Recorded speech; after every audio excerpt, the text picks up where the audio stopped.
Welcome to La Vida Rosa. I'm your host, Pinky, and today we're going to be talking about Married at First Sight. So if you'd like to see more, then just stay tuned, like, comment, and subscribe. And without further ado, let's get into this video.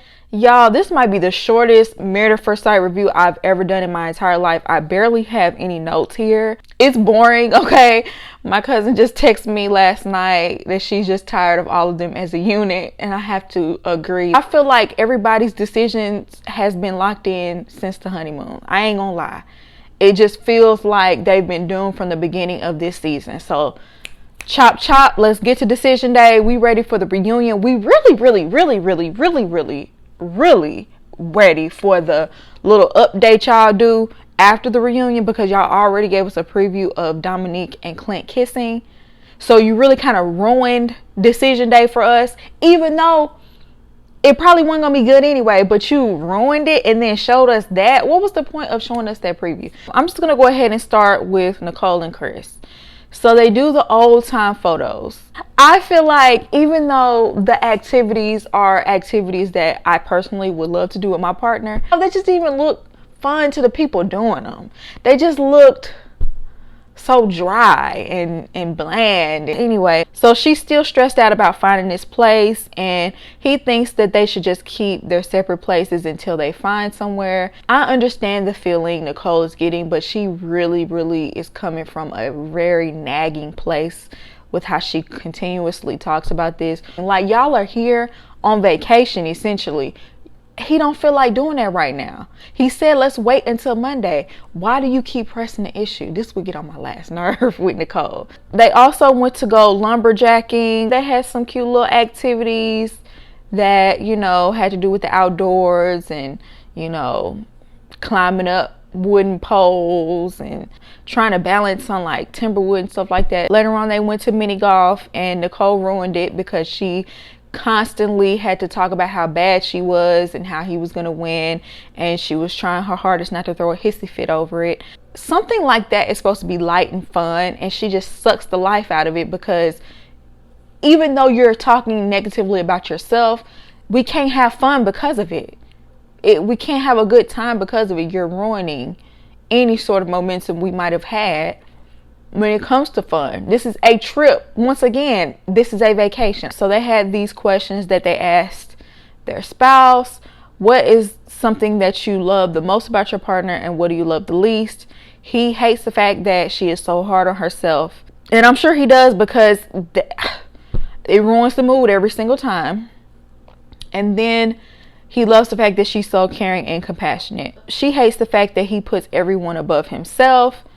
I hate that too, because sometimes I wish he would just put his foot down and, you know, really let you know about yourself when you need to be told. And then his best aspect is that you make everyone feel comfortable. And then at the end, she made him dress like a dinosaur. I'm just like, sometimes doing little stuff like that can be emasculating. I'm not saying, you know, beat your chest with toxic masculinity, but if it's something you really don't want to do, don't do it. You already give enough to Nicole. He already gives in a lot to Nicole in very many different ways. He really did not want to put that dinosaur suit on, but he did it because he knew he wasn't going to hear the end of it. It was uncomfortable to watch. It wasn't even fun. This trip was so lame, y'all. I feel like that's something you should do when everybody is drunk, because at least they'll play more into it. They'll be like, you know, at least a little bit more giggly. Everybody was just looking at them like, we just ready to go home. We just want to eat breakfast. Like, what? Now let's move on to Gina and Clint. It was Clint's birthday that night. They did the 80s party. And yeah, he got really toe up drunk, apparently. And Gina had to help him put on his pajamas and things like that. She had to take care of him. And I felt like when she was talking to the other lady, she was like, yeah, I don't want to have to be a babysitter. I don't know, kind of using that as a negative, as if Clint gets drunk all the time and she has to do that for him all the time. Once again, y'all are on a trip, okay? All of y'all were drinking. You know that is a possibility. When you drink, someone can get too drunk or have a hangover, and that's your partner. So take care of them. I know it wasn't that big of a deal, and I know he doesn't do that often. I can't believe she was trying to bring that up as an excuse as to why she doesn't want to be married to him. I was so irritated by that. Later on, she said that he's never fought for her. I feel like him just sticking around is him fighting for you, because at every turn you always talk about what you don't like about Clint, how you're not attracted to him. You never even really gave him a chance from the jump. So I feel like him actually having a good attitude and participating, regardless of how you're treating him, I feel like that's him fighting. Personally. Because I know a lot of men that would have been left and would not be putting up with you. Later on in the episode, she found out that a girl quit from her salon, and she was more emotional about this than I've ever seen her get about Clint, and I would have felt some type of way if I was Clint.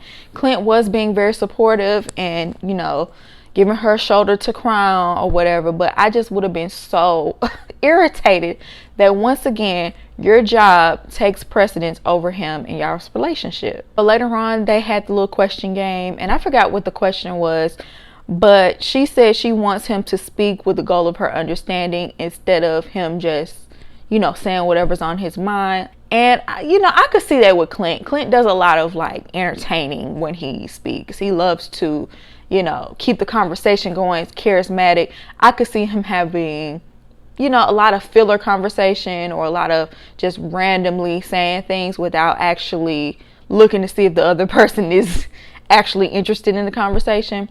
But he said you're on your phone all the time. So, y'all, this couple is doomed. I've felt like this since day one. So, let's move on to Kirsten and Shaq. Kirsten has been wanting to talk to Shaq, get to know him better, but Shaq gets home at night, and sometimes they stay up to 3 a.m. talking because, you know, he's appeasing her. That's something that he wants to do, and he has to wake up early in the morning, so it's hard for him to work, come home, have to talk all night, then 3 hours later wake up. And so one day he just came home and said he just wanted to sleep, and she wasn't happy about that. And my thing is, y'all do need to talk, and I feel like this is her showing effort that she does want to get to know you.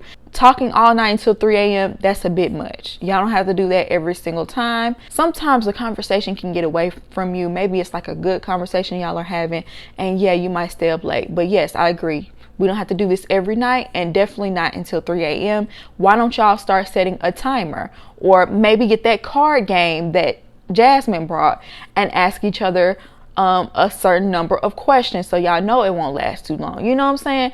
So there are ways around that. He just looking for another thing to complain about. Shaq is getting on my last nerve.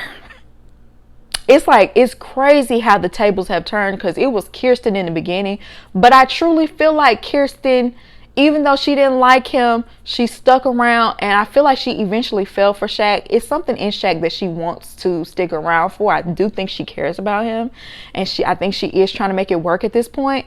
But I feel like now Shaq is resentful of all the times where she wasn't trying and where he was, and he was chasing after her, and now that he finally got her, now he is resentful, or he's being petty, or now he's over it. And I'm saying that because later on in the episode, he was complaining about her pulling out her calendar to basically plan for his next trip to go with him, and was like, when you want me to go? She pulled it out and was like trying to, you know, let him know that she wanted to go on the next trip with him. And he was like, well, do you really want to be there, or don't do it just to look good? I get what he's saying. You know, don't just do things to appease me or to look good. I get that. But y'all just had a conversation about how she doesn't support you in the way that you want her to. This is the way you want her to support you. She said immediately, let me put on my schedule so I can plan to go on this trip, and you question it? Why is it even a question in your mind, Shaq? This is what you asked for. It don't matter if she really don't want to do it or not. What if she don't want to do it and she's just doing it for you because she knows that you want to do it, and she's compromising for that? What's wrong with that?